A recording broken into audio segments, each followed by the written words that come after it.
Amazing Facts, a Christian radio and television ministry, and Maranatha Volunteers International are practically neighbors, considering that only 20 miles of freeway separates the two organizations. Both are located in the Sacramento, California area. Pastor Doug Batchelor, director speaker for Amazing Facts and senior pastor of the Sacramento Central Seventh-day Adventist Church, recently teamed up with Maranatha for an unforgettable Indian mission experience. Right now, Amazing Facts and Maranatha are here in a village about an hour and a half outside of Rajahmundry, India, and it is a beautiful partnership where we're working together to conduct 6 different evangelistic meetings and visiting 70 different villages with a goal of building 70 different churches. And that's being done in cooperation with medical ministry as well. 90 volunteers arrived in India ready to make an impact. The teams were determined to make the next 3 weeks count. Adventist Medical Evangelism Network, also known as Amen, provided daily health clinics in the surrounding villages. David Catalano, an Amen board member, was responsible for heading up the medical component of the trip.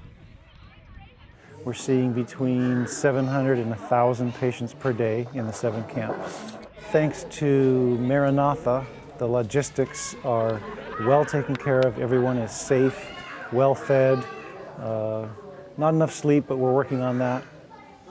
Christine Fifa, a physician's assistant, led out at one of the clinics. Christine had come to India to do more than prescribe vitamins.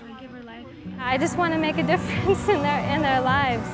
So I don't think it's adequate only to meet physical needs, only to listen to their heart and lungs, only to write a prescription for them, only to give them medicine, if I don't address the deeper underlying spiritual issues.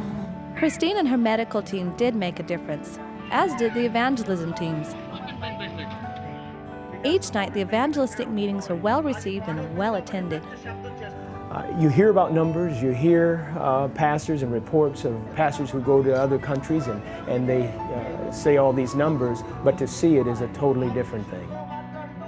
It's really humbling to see all of these folks who are so desperate and so hungry for spiritual truth reaching out to you, and you know that I'm really nobody. I'm just here. I'm just an instrument in God's hand. I don't have anything special. I don't have any special gifts or powers. But God is using us, this little team of people that were conducting this meeting, in such a powerful way that it's really, really humbling. And you know that if God can do this through a bunch of, relatively speaking, nobodies, that He can use anybody. When you speak to the people, you can tell it's genuine. It's not just I've come to a meeting to receive something. I'm actually seeing people in the front row of our evangelistic meetings with Bibles and taking notes. And I'm completely just in awe of what God is doing in this country. Thank you very much for that kind introduction. Friday night was the last night of the meetings. For the big finale, over 30,000 people converged on Pastor Batchelor's meeting site. For the volunteers, it was life-changing. Friday night was when everything just came together for me. The last few days and weeks had been just slowly building up to Friday night, and just seeing that sea of people and them waving and all their faces just eagerly turned up and listening, and it was life-changing. It really was. I would have borrowed money to come here to experience what I've experienced. And until you get that experience and see it for yourself firsthand, it's not the same to read it in the book or watch it on a television program. The repercussions from the impact that the group made will be felt forever. Houses of worship now stand as a beacon of light in 70 of India's remote villages. Those who are considered the lowest of the low now have hope, and countless lives are changed. You're so tempted to think that you're better because you have things, but you're not. Jesus died for every single one of us. On this trip, I think in a small way I made the journey of knowing that in theory to actually understanding it with my heart. The Christianity that you have known either comes to life or it dies here.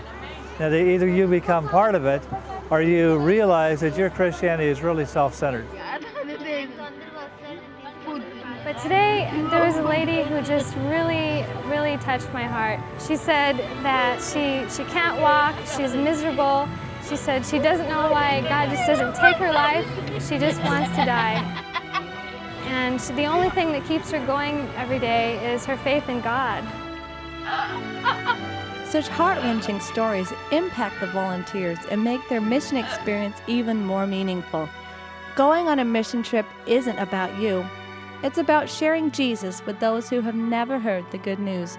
And that makes all the difference.